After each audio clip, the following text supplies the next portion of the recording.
Shalom. First and foremost, before I get started with this lesson, I want to give all praises, honor, and glory to Yahweh, Bahashem, Yahweh Shai, Bahashem, Rachaha Kwadash. Double honors to the apostles and the elders of Great Millstone who taught me this truth and rule well. Peace and blessings unto the hopeful elect pushing his word throughout the four corners of the earth in truth, righteousness, and sincerity. To you I say Shalom. This is going to be a quick lesson. The title I'm going to entitle this "The Breath of Life." All right, just going to get a couple precepts and knock this out. I pray this lesson is edifying. But we're going to start off with Genesis, the second chapter, and the 7th verse, and it reads, "And Yahweh, power formed man of the dust of the ground, and breathed into his nostrils the breath of life, and man became a living soul." So this is going into when the Most High uh, instilled into Adam his law, statutes, and commandments, right? 'Cause that's essentially what he did.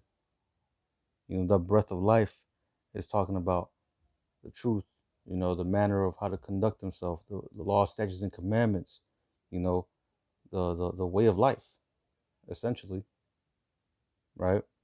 Because as we read in Proverbs 21 and the 16th verse, it says, "The man that wandereth out of the way of understanding shall remain in the congregation of the dead." Right? So if you wander, or if you're operating outside of the law, statutes, and commandments of Yahweh Bashem Yahushua, and you transgress those laws, well, essentially you're committing sin. And as it says, as it is written, the wages of sin is death, right? Transgression of the law is sin. So by you breaking these laws, going against these laws, operating in a different manner than the Most High has ordered us and commanded us to obey, essentially we will receive death, right?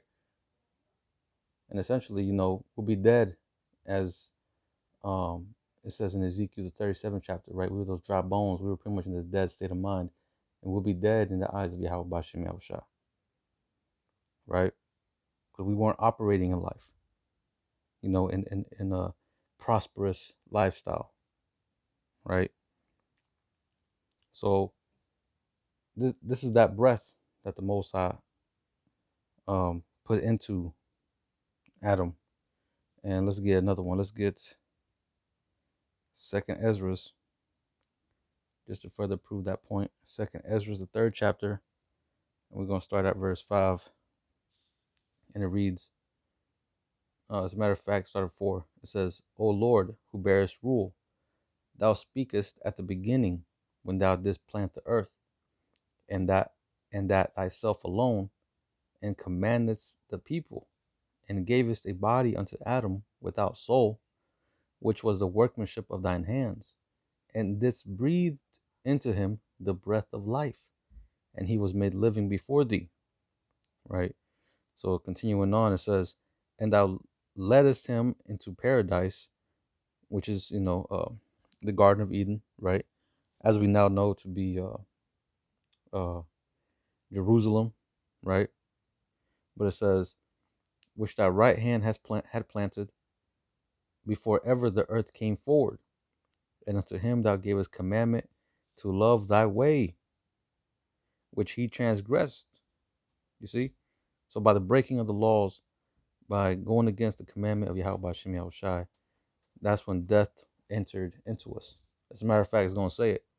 It says, "And immediately thou appointest death in him and his generations, of whom came nations, tribes, people, and kindreds out of number." See? So that's whenever death started, whenever death entered into the earth, right? Or entered into us, because we transgressed the laws, statutes, and commandments of Yahweh Bashem Yahushua, right? But that's the point. These commandments, this is what's going to lead us to life, right? Because as you read further on, Here it says, verse 8, it says, and every people walked after their own will and did wonderful things before thee and despised thy commandments. And again, in process of time, thou broughtest the flood upon those that dwelt in the world and destroyedest them.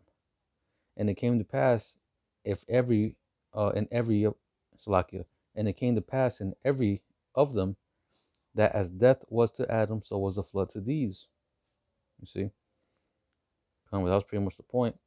Now, I want to get one more precept. This is, as a matter of fact, it's in the Apocrypha. It's the book of Baruch, chapter 4,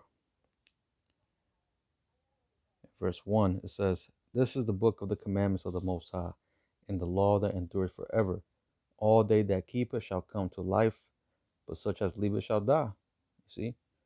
So again, just reiterating that point, the breath of life that was put upon Adam, is the same breath of life that's being put upon us right now, right?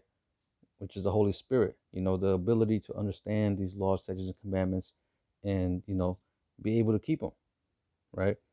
Of course, we're living in this flesh, but, the more closer we are to perfection, the more closer we are to the Most High and, to attaining immortality, right? Now, like I said, of course, we can't keep it in this body, but we got to keep it to the best of our ability until the Most High comes and brings those new bodies with Yahushua, right? That's what we're going to attain, that ultimate perfection and true life, you know, the abundance of life to where it is going to be immortal, right? We're going to live eternally. And that's all going to be given unto us because we're going to have those new bodies that's going to be able to keep the law, statutes, and commandments perfectly, right?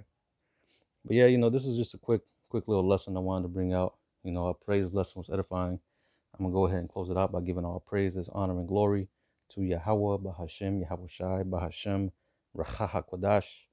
Double honors to the apostles and the elders of Great Millstone who taught me this truth and rule well. Peace and blessings unto the hopeful elect, pushing his word throughout the four corners of the earth in truth, righteousness, and sincerity.